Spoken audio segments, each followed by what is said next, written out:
Hello दोस्तों, one second welcome in my YouTube channel. दोस्तों, इस वीडियो के माध्यम से हम आपसे 2 से 3 टॉपिक पर डिस्कस करने आए हैं। आप सभी साथियों को पता है 65% जो रिजर्वेशन का मुद्दा है वो माननीय सुप्रीम कोर्ट में चल रहा है। उसका फाइनल जजमेंट क्या है, उस पर सुप्रीम कोर्ट का क्या डिसीजन हुआ है, हम आपसे इस पर भी चर्चा करेंगे। और सबसे बड़ा प्रश्न आपका बार बार यह रहा है कि पीआरटी का फाइनल आंसर की हमें कब देखने को मिलेगा, जबकि पीआरटी का जो फाइनल आंसर की है वो 13 तारीख को देखने को मिल जाता, लेकिन 13 को भी नहीं आया है। और अभी तक आज 14 तारीख है, अभी तक भी आंसर की आपका जारी नहीं हुआ है। तो क्या आज आंसर की जारी होगा या नहीं होगा, हम आपसे इस पर भी डिस्कस करेंगे। कितना प्रश्न आपका चेंज हो सकता है, और आरटीआई का पीआरटी के रिगार्डिंग एक अपडेट भी आया है, उस पर भी हम आपसे चर्चा करने वाले हैं। मेरा आप सब साथियों से रिक्वेस्ट है, आप सेशन को एक बार जरूर लाइक करें और टेलीग्राम से आप जरूर जुड़ जाइए। टेलीग्राम का जो कमेंट बॉक्स है हमने लिंक को पिन किया हुआ है। अगर आप चैनल पर नए हैं तो प्लीज चैनल को भी आप सब्सक्राइब कर दीजिए। मैं आपको बताना चाहता हूँ जो सुप्रीम कोर्ट का जो जजमेंट है दोस्त, इसका फाइनल जजमेंट कहीं ना कहीं सुनवाई उस दिन नहीं हो पाई थी, और इस कहीं एक नई डेट दे दिया गया। अभी जो डेट मिला है आपको 18 सितंबर मिला है। ठीक है, 18 सितंबर को ये कंफर्म हो जाएगा कि बिहार के अंदर 65% रिजर्वेशन रहेगा, या बिहार के अंदर जो कि पूरे इंडिया में 50% रिजर्वेशन है और प्लस आपका 10% ईडब्ल्यूएस, ये वाला ही रहेगा। ठीक है, तो ये चीज आपका 18 सितंबर को क्लियर हो जाएगा। उसके बाद में रोस्टर आएगा।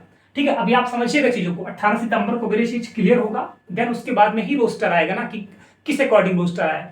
ठीक है, तो ये चीज फैसला 18 सितंबर के बाद में ही क्लियर होगा। उसके बाद में एक नया रोस्टर आपको जारी होगा, उसके अकॉर्डिंग ही चीजें सीटें आपका कहीं ना कहीं डिवाइड होगा। ठीक है, तो अभी 18 सितंबर को जब जजमेंट आएगा उसके बाद में आपका रोस्टर आएगा। ये चीज आपको समझ में आ गई होगी। पीआरटी का आंसर की कब आएगा, आपको पता है पीआरटी का जो आंसर की है वो 13 सितंबर को आना चाहिए था, लेकिन 13 सितंबर को नहीं आया और आज अभी तक भी नहीं आया। मैं आपको बताना चाहता हूं जैसे पीआरटी का आंसर किया आएगा हमारे टेलीग्राम पे सबसे पहले आपको मिलेगा अपडेट। हो सकता है इस वीडियो को बनाऊं और अभी आंसर की आ गया हो, तो अभी तक तो आंसर की नहीं आया, लेकिन जैसे आंसर की आएगा सबसे पहले आपको हमारा टेलीग्राम पे मिल जाएगा। तो आप हमारा टेलीग्राम जरूर ज्वाइन करके रखें। ठीक है, उसको आप देखते रहिए, जैसे आएगा मैं सबसे पहले आपको टेलीग्राम पे शेयर करूंगा। और मैं आपको ये भी बताऊंगा कि किस प्रश्न पर आपको आयोग का जो आंसर है वो चेंज हुआ है, और किस प्रश्न पर आयोग का आंसर चेंज हुआ है, किस पर आपको नंबर बढ़ने वाला है। इन सभी चीजों को आपको वहां पे जानकारी दे दिया जाएगा। ठीक है, तो आप बिल्कुल परेशान मत होइए और बार बार मैसेज मत करिए। टेलीग्राम आप ज्वाइन कर रहिए, वहां पे पता चल जाएगा। चाहे जो भी आप स्टूडेंट हैं, पीआरटी है, जूनियर, टीजीटी, पीजीटी, सबके लिए टेलीग्राम मैंडेटरी है, तो आप सब टेलीग्राम ज्वाइन कर लीजिए।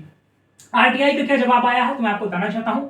आरटीआई ने बताया है कि पीआरटी में कितने स्टूडेंट ने फॉर्म को फिल किया था, तो 1,60,554 अभ्यर्थी फॉर्म को फिल किए थे, जिसमें से सिर्फ 1,16,188 स्टूडेंट इस एग्जाम में पार्टिसिपेट किए हुए हैं। सीट कितनी है तो आपको पता है, सीट 28,000 सीट है। 1,16,188 स्टूडेंट ने पार्टिसिपेट किया हुआ है, ये आरटीआई का जवाब है। ठीक है, तो आपको चीजें समझ में आ गई होंगी। रिजर्वेशन का मुद्दा 18 सितंबर को आएगा। पीआरटी का जैसे ही आंसर किया आएगा सबसे पहले आपको हमारे टेलीग्राम चैनल पर देखने को मिलेगा।